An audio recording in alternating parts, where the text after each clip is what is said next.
કોયલ બેઠી બેઠી વિચાર કરતી હતી. મોર બોલતો હતો આમ બે ખેતરમાં શેટો, એને ખબર નહોતી આ મોર બોલે, એને જોયો જ નહોતો. એટલે મોર બોલતો હતો ને, કોયલ મનમાં વિચાર કરે, સુંદર મજાનો અવાજ આવે, કોણ બોલતું છે, મારે જોવા જવું. પણ આ અત્યારે વરસાદ ચાલુ થયો ને, એમ ઝીણો ઝીણો વરસાદ આવતો. એટલે કોયલ કે જો વરસાદ રહી જાય મારે જોવા જવું છે. ઘડીક જોઈને તો મોરલો બીજી વાર બોલ્યો ને તો કોયલની કહું મળી તૂટવા, કે વરસાદ રહી જાય સારું, મારે ઝટ જોવા જવું છે. અને મોરલો ત્રીજી વાર બોલ્યો ને તો કોયલ મનથી વરી ચૂકી, જે હોય મારે એના લગ્ન કરી લેવા. કોયલે નક્કી કરી લીધું. ઘડીક થયું ને વરસાદ રહી ગયો. કોયલ મનાની ઉડવા, જેથી સૌ પરથી અવાજ આવતો હતો ને, પણ કોયલ ઉડી અને અહીંયા ફૂગે ને એટલી વારમાં મોરલો અહીંયાથી ઉડી ગયેલો ને ઘોડ આવીને બેસી ગયેલો. એવી બાપુ ઝાડીની ઘટા હતી ને, અહીંયા કોયલ જઈને કીધું કે હમણાં સુંદર મજાનો અવાજ આવતો હતી, કોણ બોલતો હતી? કે ભાઈડો બોલતો હતો. હું કામ? એટલે કોયલ તો બાપુ વિચાર કરવા માંડે કે આનું મોઢું જોયું ખાવા ન મળે, પણ ભગવાન આને કંઠ વાળો તો વિયો ગયો, ખબર નથી બિચારીને. એ કે શું હતું? એ કે હતું કાંઈ નહીં, હું તમારા અવાજ ઉપર મોહિત થઈને હું તમને મનથી વરી ચૂકી છું, મારે તમારે લગ્ન કરવાના.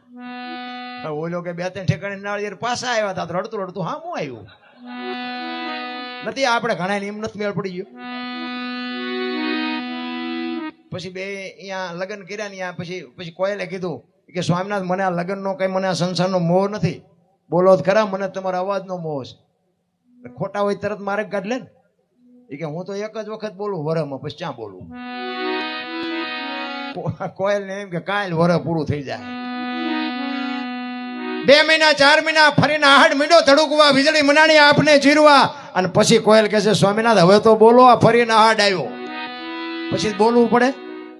કુકુ કુ બોલ્યો ને, 18 મણનો નિહાકો મૂકો કે આવી છેતર વીતી મને પહેલા જ કેવું હતું. જો ને આપણા ઘરમાં જેટલી કોયલો નથી હલવાણી, અને નકરી કોયલો હલવાણી એવું નથી હોય, જેટલા મોરલા ચીબરીઓમાં હલવાના છે. હાલ્યા જાય એટલે આપણે એમ થાય પતિ પત્ની કા એક મતા તો સરગાપુરમાં. બાપુ બે પખા હડકાવાની તો જીવવાની મજા આવે.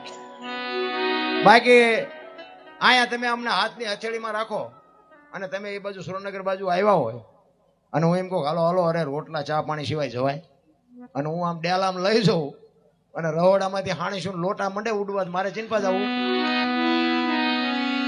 અરે હારું માણા ન હોય ને તો બાપુ જીવાય જ નહીં, બાપુ ધૂળ થઈ જાય.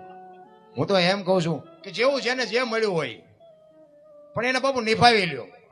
હવે કઈ 60-70 વર્ષે સુધારો ન થાય, એ સુધારવાનો તો સુધરી ગયું, એ ભાગ ઉપર છોડવું પડે.